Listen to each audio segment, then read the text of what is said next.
Time for you to be asleep, Billy. I'm not a bit sleepy. You have to get up early tomorrow, remember? Oh, I don't want to go to bed yet. It's bedtime and sleep time. You'll be asleep before you know it. Good night, Billy. Billy's mother didn't know the real reason why he didn't want to go to bed.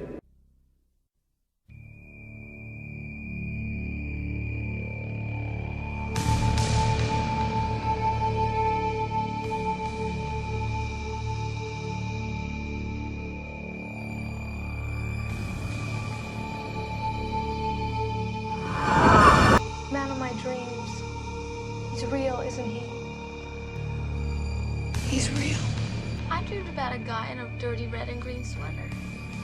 He's horribly burned. He has razors on his right hand. Please, God. This is God. Whatever you do, don't fall asleep. This is just a dream. This isn't real. This is just a dream. He isn't real. He isn't real.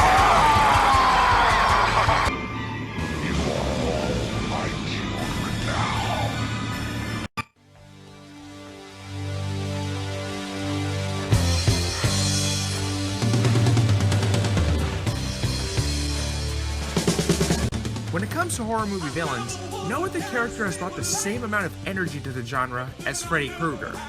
I've always found him to be quite a fascinating character. If you really think about who he is and where he comes from, he's actually quite terrifying. You see, Krueger was the bastard son of 100 maniacs. His mother was mistakenly locked up alone in a room with a bunch of psychopaths over the holidays, where every single one of them brutally beat and raped her. When help had arrived, she was barely hanging on to life, and was already pregnant. Now Freddy, of course, was her child, and he was ostracized by his foster father, peers, and the general public all his life for that fact. Growing up, Freddy would display both sociopathic and psychopathic behaviors, like beating class pets to death, enjoying pain, and slaughtering his adoptive father with a straight razor. Once that ended, Freddy moved to Springwood, Ohio, and got a nice job, got married, and raised a family. It would seem like everything would be okay had Freddy not also been a secret child murderer. According to legend, Wes Craven based the character of Krueger upon a drunken bum that would wander aimlessly up and down his childhood block. From that very conception of the character, Freddy Krueger is a creation that harkens back to the state of childhood, of being an undeveloped person, socially, mentally, and physically. Craven himself was born into an ultra-strict religious sect, and in many ways, the character of Krueger can be constructed as something of a pervasive, insidious secular threat to the Christianized mandates he grew up surrounded by. The secondary concept behind the character of Krueger is that he is a creature that is tied to the child and his empirical observations of the culture around him or her. So I've already established that Krueger was a child killer. Well, he killed somewhere around 20 to 30 neighborhood kids, which ultimately garnered him the infamous title, the Springwood Slasher. He was arrested, brought to trial, and was found guilty of all charges. However, the search warrant for Freddy's house wasn't properly signed, and he got off scot-free. Clearly dissatisfied with the trial results, the Springwood parents formed an angry mob and tracked Freddy down to the same boiler room where he would lure his kids.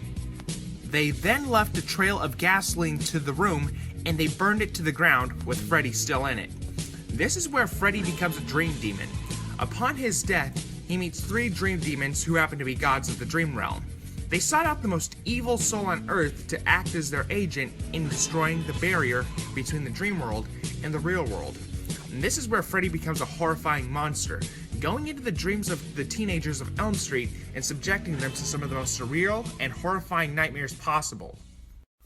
What became clear in Craven's vision of Nightmare was the impact given not only to the vulnerability of the teens and the hypocritically protective nature of the adults, given that they had their own personal demons that they themselves couldn't control, but the dominance manifested by Krueger. Serial killers rely on dominance as their mechanism to success, and Freddy Krueger is no exception. But prior to Elm Street, there weren't that many slashers that focused on weakness as a function for the killer. Leatherface, Jason Voorhees, and Michael Myers, many of these killers never really had a defined weakness or necessarily exploited one either. They all just seemed like unstoppable monsters attacking unsuspecting prey, whereas Krueger, despite similar formula, masked a weakness the Elm Street survivors from each movie could exploit once they overcame their own. I wouldn't go to call Krueger a monster necessarily, even though he technically is one, but he had a much truer sense of character that invoked personalities indicative of real serial killers. He wasn't the standard silent killer we were so used to at the time. He interacted actively with his victims before finally defeating them. He was physically in the victims' dreams with them. He knew their passions, traumas, and weaknesses, which he would use to defeat them. Freddy had to show folks that he was bigger, better, and tougher than them. He never even cared about his own well-being, much less his own victims. He does this to make people more susceptible to his dominance. He wasn't like Pennywise, who literally feeds on fear, but he relied on it to drop the victim's defense to retain power over their dreams. But even in the real world, he still has indirect control over the kids' fear. Since the parents took matters into their own hands after Freddy was set free, it came at the expense of a tying where the parents are all seemingly unsympathetic themselves because of a dark, buried past, which leaves the kids in a never-ending cycle of danger where they must tackle their own problems by themselves. What works in Krueger's favor is that the parents had all chosen to repress him from memory, which negatively impacted the relationship the teens have with their troubled and frustrated parents. As a result, the dream realm manifests the parents' protected guilt, and the teens are left to suffer the punishment for their parents' responsibilities.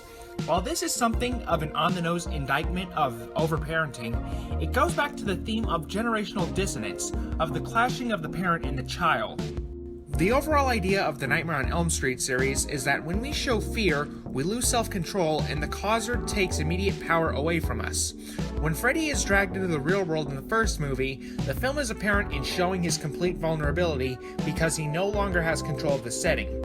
At the same time, to subvert the expectation that he can be defeated, the film remembers to clarify that Krueger isn't real. He's simply a figment of the Elm Street kids' dreams because he was killed a long time ago. In a desperate bid to overcome the challenges of adolescence, the reality is that challenges and subsequent responsibility never go away. Nightmares, doubts, and fears are something you live with for the rest of your life. As a character, Freddy Krueger represents the child's interpretation of adulthood, of the impending inevitability of individualistic responsibility and absorption into the real world. If nothing else, he is the physical embodiment of growing up. And I'm running.